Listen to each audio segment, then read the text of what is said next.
what's up? Today we talk about Batman Beyond, then we talk about the Joker. I'm going to be talking about a few of these Batman cartoon movies, but I'm only going to talk about the ones from the animated series lineup. Batman Beyond is to me, part of the animated series lineup because it takes place right after the animated series. That's the reason why. So expect this and three others from the Batman, like I say, Batman animated series lineup because the ones after Batman Beyond, they were good too, but I kind of like those even more because the animated series to me was the best interpreted version of the Batman mythos. You know what I'm saying? And first of all, let me give some shout out my man Michael Kin. Look at the price he's working on a Batman live action review. And when I saw his review, to me that kind of gave me confidence and courage to you know what, let me talk about these Batman cartoon movies, which I wanted to do for a long time, but I was kind of nervous because I'm not, like I said, I'm not a great reviewer, and I try my best to say what I have to say and talk about a movie. So I hope you guys enjoy this. So Batman Return of the Joker, man. When I first saw this movie, and I was like in my mind, first thing, how can the Joker survive in the future? You know what I'm saying? Because they showed out Batman Beyond the cartoon series, and they mentioned Joker, but again, the Jokers. So I was like, how can the Joker relate to this, or how was he alive? So I was thinking robot, android, and suspended animation. I was thinking all that. And if you see this movie, Terry McGinnis said pretty much the same thing that maybe I was saying, or maybe the audience was saying, because it has to be a reason. But when you got to that twist ending, and you realize, oh shit, you realize how the Joker really came back. So in this review, I'm gonna talk about this movie without spoiling it. I'm gonna try my best, but I might leave one part out. I'm gonna see. So you got this beginning scene where the Jokers are robbing this device, and Terry McGinnis, aka the new Batman, interferes and stopped the Joker again, and then defeated them. But the Joker got away with a chip, like this computer compartment, pretty much. Excuse my speech. But when they took it to the Joker, the real Joker, right? Let's just say, and Joker said he wasn't pleased with it. He didn't even want that. And then there are deaths in this, by the way. He killed one of the Joker's gang. And this is the uncut version, I'm sorry, because if I'm right, the edit version didn't mention the word death. This version does. And he killed one of the Joker gang, the muscle-head one. And he said, you know what, we gotta go back and find a device similar to that. So they pretty much had to get these devices. And well, there was a scene when Batman, aka Terry McGinnis, and Bruce Wayne, he decided to come back to the company and take over pretty much. And they had this party gala for him, and the Joker appears and try to cause havoc in the party while the Joker again try to steal the other device in the Bruce Wayne building. And then Bruce Wayne had this look on his face like, it can't be, like he has this look like Joker cannot be alive now. There's no way. And they started doing some investigation, like how is this possible? And later on, Bruce Wayne don't want Terry McGinnis to continue on. Like he wants to stop being Batman now, and there was a history for it. So Terry McGinnis so Bruce Wayne say something hurtful to him, and Terry McGinnis just dropped the bag and gone. He quit the position because Bruce Wayne kind of hurt his feelings, and of course he did it on purpose because he wanted to quit, because he doesn't want him to get hurt. So Terry McGinnis started partying, and suddenly the Joker's gang started interfering, started fight Terry McGinnis in the club, and they know who he was. And then Bruce Wayne in his mansion, the Joker came in the mansion, and the Joker found out who Bruce Wayne was. He was Batman. And then while Terry McGinnis battled the Joker again and saved his girlfriend, he got back to the mansion and he saw Bruce Wayne he got poisoned with the Joker toxin, and then Terry McGinnis killed him with the toxin that Bruce Wayne that he made. And Commissioner Bauer Gordon, aka who was the Batgirl in the anime series, helped Terry McGinnis help Bruce Wayne out to recover also. While Terry McGinnis is doing his investigation, he's wondering what's the purpose of the Joker. And later Bauer Gordon started telling Terry McGinnis of the story of what really happened during the last battle against the real Joker.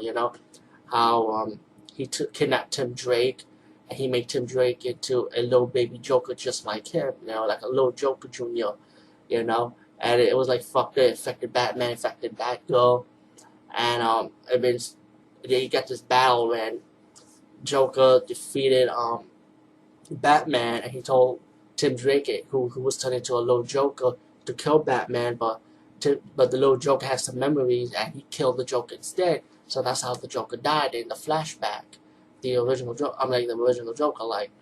So then later on, then Terry McGinnis ended up interviewing Tim Drake, who was alive also, and he's alive to this time, but he's older now, and telling him about the Joker and stuff, and then like Tim Drake don't like he kind of forget. He's moving on pretty much with his life, and then Batman decided to put on the cape and cowl, and Tim McGinnis went back to put on the cape and cowl pretty much like his suit, and he's telling like the information like went under the nose. He told Batman, Bruce Wayne, excuse me, about what do you think of these devices if you put them together? Only a communication expert could do it, and he found out that hey. Tim Drake is a communication expert, and he's wondering that, I think Tim Drake is the Joker, and so then you found that out, so that's when I start thinking, okay, maybe Tim Drake is the Joker because maybe there's some serum left in him. So now, I know I gave a spoiler away, by the way, but I'm not going to tell you how it came about now. It's not really the serum. It's kind of amazing how this turned out. But anyway, he gone back to find the Joker and realized that the Joker's building this weapon, the satellite weapon to destroy any city or whatever with this big giant laser satellite. And then he's fighting off the Joker's gang. And then once he fight the Joker's gang with the help of Max, the dog of Bruce Wayne, he goes up against the Tim Drake. And then that's when you realize, okay, maybe Tim Drake is not the Joker. Maybe it was Tim Drake all this time. But then he got the serum in him probably, And then Tim Drake is like he electrically shocked Batman, aka Terry McGinnis, and then later on, and I'm gonna do spoiler. I gotta talk about spoilers without. It's hard to do it without, man. Spoilers. Are you ready? Well, Tim Drake is the Joker after all, but how it came about is when Joker kidnapped Tim Drake when he was robbing during the flashback, when he did like the surgery on him and stuff. He implanted like a DNA chip in Tim Drake. So that chip was in slumber all this time. And like after a high moment, Tim Drake, every time he has a moment, Joker will come out, Tim Drake will come out as the Joker, and Tim Drake won't remember what the Joker does, because now the Joker took over his body. And then Batman is fighting Joker one-on-one. He knew all the Batman moves because remember he possessed Tim Drake's body now. So he knows the martial arts and stuff. So he was pretty much being Terry McGinnis, excuse me. And then Terry McGinnis hold his own a little bit, and he said, you know what? I like to talk too. When Bruce Wayne was giving him some advice after to defeat the Joker, so then Terry McGinnis said, you know what? Let me play his game pretty much. And he said, oh, Joker, oh, why can't you be a roadie? Like what happened? You fell on toxin, you cut yourself. Like he would say, like playing mind games with the Joker. He told me, the reason why the real Batman was so fascinating. He would never like joke with you or he would never talk to you. But so that's why Joker got mad and stuff. Like he really got like his mind wasn't focused this time. And then Terry McGinnis used the mind game and he fought the Joker and defeated the Joker. When he used the Joker's shotgun and burned the DNA chip behind Tim Drake. So now pretty much the Joker's DNA will not affect Tim Drake no more. So now Tim Drake could be himself, and the satellite kind of like stopped itself and flew off, so it flew off in space. And Tim Drake's in the hospital, Barbara Gordon's taking care of him.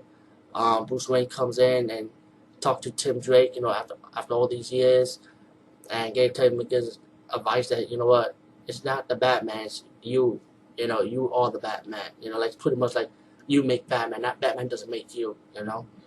And I think it was a great ending. I like this movie. I heard some people didn't like this movie. It's kind of weird, but I thought this Batman Beyond cartoon movie was really great. And I was hoping for another sequel to it. But besides that, after this one, we get like Batman based on the comic books and now. So that's what we get now these days.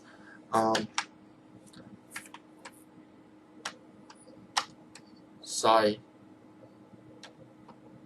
Oh wow, my computer's stuck for a moment. But all in all, this is a wonderful cartoon movie. I like it. So peace, guys. See you later. Check this.